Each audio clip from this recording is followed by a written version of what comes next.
और एक तरफ जहां आज बिहार में सियासी उलटफेर हो रहा है तो दूसरी तरफ महाराष्ट्र में विधायकों की आज शपथ ग्रहण का आयोजन किया गया है।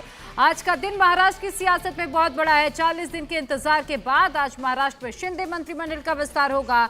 किस गुट से कौन कौन मंत्री बनेंगे ये सब तय हो चुका है और अब से कुछ ही देर में राजभवन के दरबार हॉल में शपथ ग्रहण होगा। आज 18 विधायक मंत्री पद के शपथ लेंगे। तस्वीरें आपके सामने। एकनाथ शिंदे महाराष्ट्र के मुख्यमंत्री, साथ ही उप मुख्यमंत्री देवेंद्र फडणवीस इस वक्त राजभवन में मौजूद हैं। तमाम वो विधायक भी पहुंचने शुरू हो गए हैं जिन्हें आज मंत्री बनना है। कहा यह जा रहा है, सब तय हो चुका है। 9 दोनों तरफ से, 9 बीजेपी के, 9 एकनाथ शिंदे गुट के जो विधायक हैं आज वो मंत्री पद की शपथ लेंगे। यहाँ पर आपको तस्वीरें जो दिख रही है उसमें आशीष शेलार भी नजर आ रहे हैं। आशीष शेलार एक बहुत अहम चेहरा इसलिए हो सकते हैं क्योंकि बताया जा रहा है कि जिस तरह से चंद्रकांत पाटिल जो कि इस वक्त अध्यक्ष महाराष्ट्र के वो मंत्री बनने जा रहे हैं, तो ऐसे में जो पद खाली होगा प्रदेश अध्यक्ष का वो आशीष शेलार को दिया जाएगा। आशीष शेलार मुंबई से आते हैं, मुंबई के कद्दावर बीजेपी के नेता हैं और ये तस्वीरें आप देख रहे हैं कि एक एक करके जो शपथ ग्रहण करेंगे वो तमाम जो विधायक हैं वो यहां पर पहुंच रहे हैं। बिल्कुल, और आप देखिए बीजेपी कोटे से मंत्री कौन कौन बनेगा ये भी जान लीजिए। चंद्रकांत पाटिल मराठा नेता हैं, अध्यक्ष हैं। कहा यह जा रहा है कि ये भी बीजेपी की ओर से बन सकते हैं मंत्री। गिरीश महाजन ओबीसी के नेता हैं, बड़ा चेहरा है बीजेपी में, महाराष्ट्र में बीजेपी के।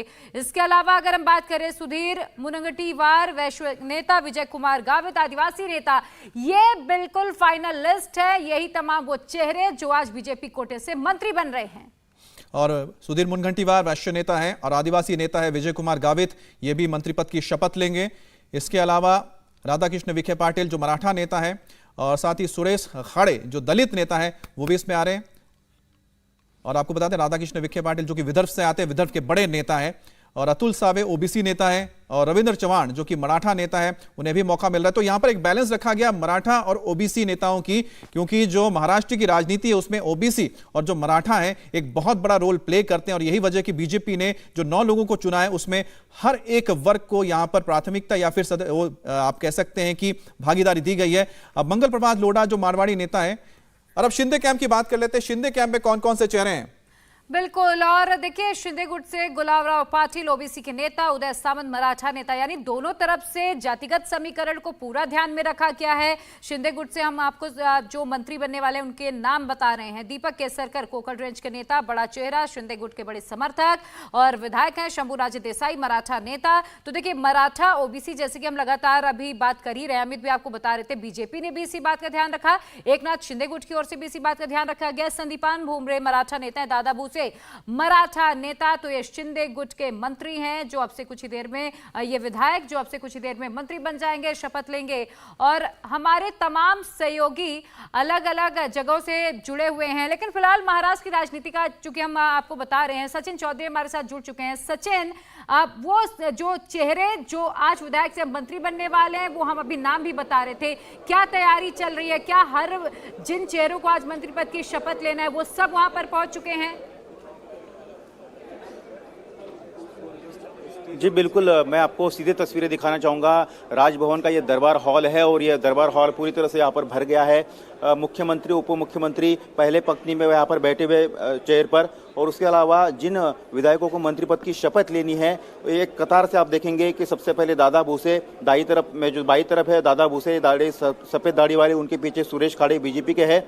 संदीपान भुमरे शिंदे गुट के हैं, उनके बगल में बैठे हुए उदय सामंत, पहली पंक्ति में चंद्रकांत पाटिल, विखे पाटिल, उसके राधाकृष्ण विखे पाटिल, उनके बगल में गिरीश महाजन जो हाथ मिल रहे हैं शंभूराजे देसाई को, पीछे अब्दुल सत्तार, उनके बगल में केसरकर है, सुधीर मुनगंटीवार है, विजय कुमार गावित, और फिर उनके पीले शर्ट में जो बैठे हुए हैं वो है गुलाबराव पाटिल, उनके बगल में है संजय राठौड़, और सबसे पीछे जो बैठे हुए हैं वो है मंगल प्रभात लोढ़ा। तो ये जो मंत्रिमंडल का शपथ ग्रहण होने जा रहा है, इसमें इंडिया टीवी ने पहले ही कह दिया था कि बीजेपी के 9 विधायकों को शपथ दिलाई जाएगी और शिंदे गुट के 9 विधायकों को शपथ दिलाई जाएगी। इस खबर पर पूरी तरह से मोहर भी लगी हुई है और इक्वेशन जो है वो खास तौर पर देखे गए हैं, रीजनल इक्वेशन देखे गए हैं। पश्चिम महाराष्ट्र हो, मराठवाड़ा हो या फिर उत्तर महाराष्ट्र हो, या मुंबई कोकण का रीजन हो, सबको 4-4 मंत्री पद दिए गए हैं। अगर हम कास्ट की बात करें तो ओबीसी और मराठों पर ज़्यादा फोकस है।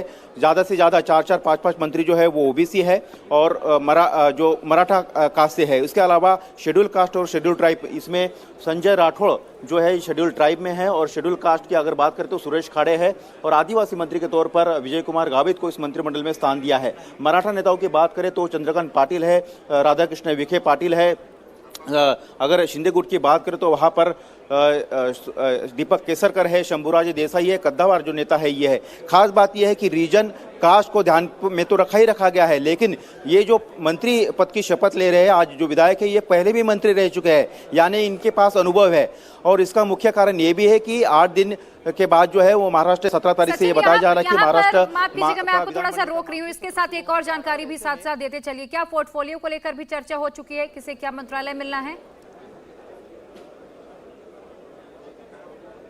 जी, उस पर भी जो है काफ़ी हद तक चर्चा हो गई है और लगभग वो भी तय हो गया है। जो कि अगर हम पोर्टफोलियो की बात करें तो जो उप मुख्यमंत्री है देवेंद्र फडणवीस, इनके पास जो गृह मंत्रालय है वो रहेगा, बीजेपी के पास फाइनेंस मंत्रालय रहेगा, इसके अलावा पीडब्ल्यूडी जो मंत्रालय रहेगा, वित्त विभाग जो है बीजेपी के पास रहेगा। इसके अलावा अगर हम एकनाथ शिंदे कैंप की बात करें तो उनके पास खुद मुख्यमंत्री के पास यूडी यानी कि शहरी विकास अर्बन डेवलपमेंट मिनिस्ट्री रहेगी, इन्वायरमेंट मिनिस्ट्री उनके पास उनके खाते में रहेगी। इसके अलावा कृषि मंत्रालय हो या पर्यटन हो ये उनके पास उनके खाते में रहेगी। राजस्व जैसा बड़ा मंत्रालय बीजेपी के पास रहेगा। तो राजस्व हो, फाइनेंस हो या गृह हो, ये बड़े विभाग जो है वो बीजेपी के अपने पास रहेगी। और गृह मंत्रालय जो है वो बताया जा रहा है कि जितने दौर से चर्चा चल रही थी। हमारे साथ पॉलिटिकल एडिटर देवेंद्र पराशर भी जुड़े हुए हैं। देवेंद्र, एक तो है कि सबने ये बोला कि 40 दिन लग गए आपको मंत्रिमंडल विस्तार में, आखिरकार पेच कहां फंस रहा था और किस तरह से उसको सुलझाकर आखिरकार ये आज सब शपथ ग्रहण होने जा रहा है? ये सबसे पहले बड़ी समस्या तो ये थी कि कोर्ट में जो मामला चल रहा है, अभी भी चल रहा है, वो अगली तारीख आ गई तो उसको लेके थोड़ा सा एक इंतज़ार करने की टेंडेंसी थी कि पहले उसको थोड़ा उसका वेट कर लेना चाहिए। फिर से एक अगली तारीख पड़ गई, इसके चलते ये काम किया गया। दूसरी चीज़ की कॉम्बिनेशन कैसे रखा जाए, क्योंकि सरकार में स्टेबिलिटी बहुत ज़रूरी है और उनको पता है कि जिस प्रकार का जोड़ तोड़ करके ये कॉम्बिनेशन बना है, अपोजिशन वाले में अब जो अपोजिशन में है वो भी इस काम को कर सकते हैं। इसलिए बीजेपी और शिंदे गुट के लोग इन दोनों को कैसे सामंजस्य बैठा के एक साथ रखा जाए ताकि एक इक्वल रिप्रेजेंटेशन दिखे और उसमें किसी प्रकार की कोई नाराज़गी ना हो, इन सारी चीज़ों को लेकर बहुत ज़्यादा होमवर्क किया गया, उसमें टाइम लगाया गया। और ये सिर्फ महाराष्ट्र की जो इकाई थी वो नहीं, बल्कि दिल्ली में जो बीजेपी का शीर्ष नेतृत्व है उसने भी एक ग्रीन सिग्नल दिया था कि बहुत सोच विचार करके इस काम को करना है ताकि सरकार आगे स्थायित्व के साथ चल सके। उसके चलते इतना वक्त लगा। देवेंद्र, चूंकि जिस वक्त एकनाथ शिंदे मुख्यमंत्री बने थे उस वक्त मैं महाराष्ट्र में ही मौजूद थी, मैंने बड़े करीब से देखा था राजभवन के भीतर भी जो नाराजगी थी देवेंद्र फडणवीस की, उन्हें जो मुख्यमंत्री नहीं बनाया गया था, एकनाथ शिंदे को बनाकर एक मैसेज दिया गया, वो साफ तौर पर दोनों के रिएक्शंस में भी नजर आ रही थी।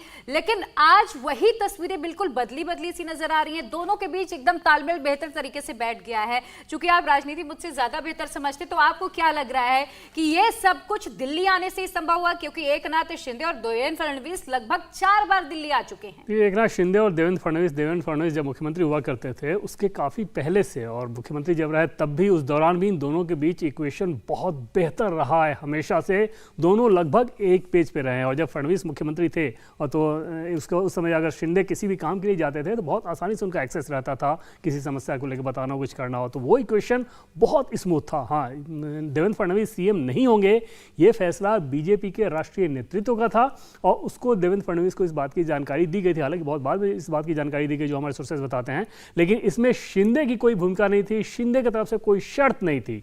शिंदे ने जो समर्थन दिया था वो देवेंद्र फडणवीस को या बीजेपी को वो समर्थन बिना शर्त था। बीजेपी के राष्ट्रीय नेतृत्व का यह फैसला था। उसके पीछे वजह यह थी कि बीजेपी ये नहीं चाह रही थी, पहली बात तो ये कि कहीं जो शिवसेना ये आरोप लगाती थी कि शिवसेना की सरकार को गिरा दिया गया, शिवसेना के मुख्यमंत्री को हटा दिया गया, शिव सैनिकों के बीच इस सेंटीमेंट को उभारा ना जाए, उसको काउंटर करने की पहली कोशिश थी। दूसरी ये कि इस प्रकार के कॉम्बिनेशन में जाना और सरकार के स्थायित्व को लेकर इतना कुछ तय नहीं हो सकता था, इतना निश्चिंत नहीं हुआ जा सकता था। तो ऐसे में बीजेपी को ये रास्ता ज्यादा मुफीद लगा कि इसको पॉलिटिकल इशू बनाने का मौका ना दिया जाए उद्धव ठाकरे को कि एक शिव सैनिक को हटा दिया और बीजेपी ने झटक लिया। देवेंद्र, इसको आप देखते हैं कि एक तरह से बीजेपी ने, कहते हैं ना कि ऐसा ट्रम्प कार्ड फेंका है कि जिसका तोड़ शायद फिलहाल अभी तक जो विपक्ष है उसके पास नहीं, ना शिवसेना के पास है, ना वहां पर एनसीपी किसी के पास है। सचिन, एक बात बताइए कि जो हम देख रहे हैं, क्योंकि 40 से ज्यादा विधायक टूटकर आए शिंदे के साथ। ऐसे में सिर्फ 9 विधायकों को मौका मिल रहा है, जिसमें शिंदे भी एक शामिल हो, 10 कर लीजिए। तो बाकी जो है उनको किस तरह से आश्वासन दिया गया है कि, क्योंकि कहीं ना कहीं उनके अंदर भी तो ख्वाहिशें रही होंगी ना, तभी तो उन्होंने चेंज किया पाला। जी बिल्कुल, एकनाथ शिंदे बखूबी जानते हैं कि जो विधायक उनके साथ आए हैं उनको कैसे अपने साथ जोड़कर रखना है। यही कारण है कि कल एकनाथ शिंदे देर रात करीबन 1:30-2 बजे वो मुंबई में लौटे नांदेड़ दौरे से। उसके बाद उन्होंने करीबन 4:30-5 बजे तक सुबह में जो है मीटिंग की है। जिनको मंत्री बनना है, जिनको मंत्री नहीं बना है, उनके साथ उन्होंने रात करीबन 2-2:30 बजे से लेकर सुबह 4:30-5 बजे तक बैठक की है। हमारी सुबह में कुछ नेताओं से बात हुई तो उन्होंने कहा कि एकनाथ शिंदे लोगों को बता रहे कि उनका उद्देश्य क्या है, आगे किस किस को क्या क्या जिम्मेदारी दी जाएगी। तो एकनाथ शिंदे की तरफ से सबको ये बताया गया है कि सबको तो मंत्री नहीं बनाया जा सकता है, लेकिन दूसरे चरण में जो बाकी चेहरे हैं उनको मौका दिया जाएगा। इसके अलावा एकनाथ शिंदे की तरफ से जो महामंडल है उनमें हिस्सेदारी दी जाएगी। दूसरे जो राज्य सरकार की जिम्मेदारी, जो बड़े बड़े विभाग है, सिडको है, म्हाडा है, अन्य जो बड़े बड़े कॉर्पोरेशन है, उसमें जिम्मेदारी दी जाएगी। तो सबको कहीं ना कहीं जरूर जिम्मेदारी दी जाएगी, सबको कहीं ना कहीं जो है सत्ता में हिस्सा दिया जाएगा। इसके अलावा एकनाथ शिंदे की खासियत यह है कि उन्होंने आते ही 399 फाइल जो है क्लियर की है। जिन विधायकों को अब तक फंड नहीं मिल रहे थे उन सबको उन्होंने फंड देना भी शुरू कर दिया है। विधायकों को क्या चाहिए कि उनके जो कॉन्स्टिट्यूएंसी, बहरहाल तो अब ये देखना है कि जो आश्वासन दिया गया उस आश्वासन को लेकर कब तक जो टूटकर विधायक आए थे वो साथ रहते हैं या फिर से कहीं ना कहीं उनके अंदर विद्रोह जागता है। इंडिया टीवी हर वक्त हर जगह डाउनलोड करने के लिए सर्च करें India TV news Google play store या ऐप स्टोर पर।